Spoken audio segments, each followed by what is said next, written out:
বন্ধুরা, এই সেশনে আমরা জানব জাপানের মানুষ কেন বেশি বেশি ফরেক্স করে। এর অন্যতম একটা কারণ হলো জাপানে বহু বছর ধরে খুব কম বা শূন্যের কাছাকাছি সুদের হার তারা বজায় রাখছে। এই কারণে জাপানি বিনিয়োগকারীরা নিজেদের মুদ্রা জেপিওয়াই এটা থেকে বেশি আয় করতে চায়, তাই তারা ডলারের মতো উচ্চ সুদের মুদ্রা বিনিয়োগ করেন।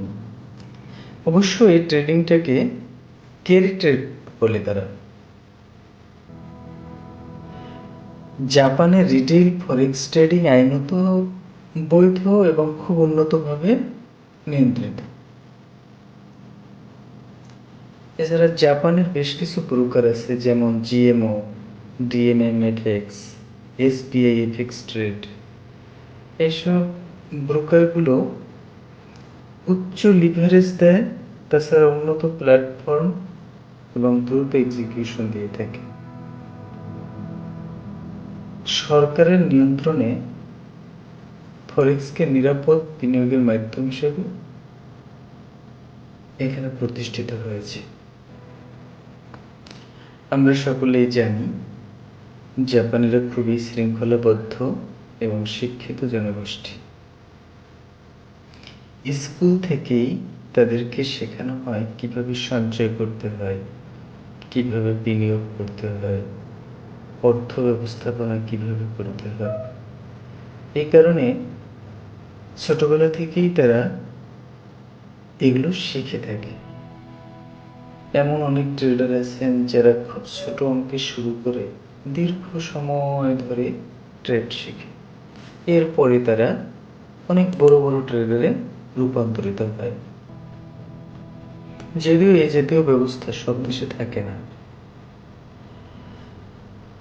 আবার জাপানের মানুষ একটা আয়ের উপর স্থির থাকতে পছন্দ করে না, তারা একাধিক আয়ের উপর একাধিক আয়ের উৎস তারা পছন্দ করে। অনেকে আছেন অফিস শেষে বা ঘরে বসে অনেক ফরেক্স ট্রেড করে। এই কারণে জাপানের মানুষ এটাকে বলেন গৃহিণীদের ট্রেড, অর্থাৎ গৃহিণীদের আয়ের উৎস।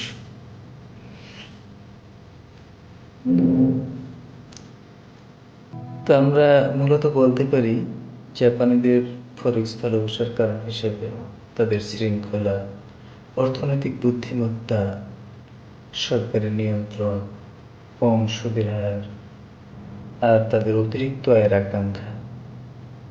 তারা আসলে পৃথিবীটাকে গ্লোবাল গ্লোবাল ভিলেজ হিসেবেই চিন্তা করে। এই কারণেই তারা আর্থিকভাবে মুক্তি পেয়েছে আর্থিকভাবে স্বাধীনতা। আজ আর এই বিষয়ে তেমন কিছু বলবো না। সবাইকে অনেক অনেক ধন্যবাদ। ভালো লাগলে লাইক করবেন, কমেন্টস করবেন, সাবস্ক্রাইব করবেন।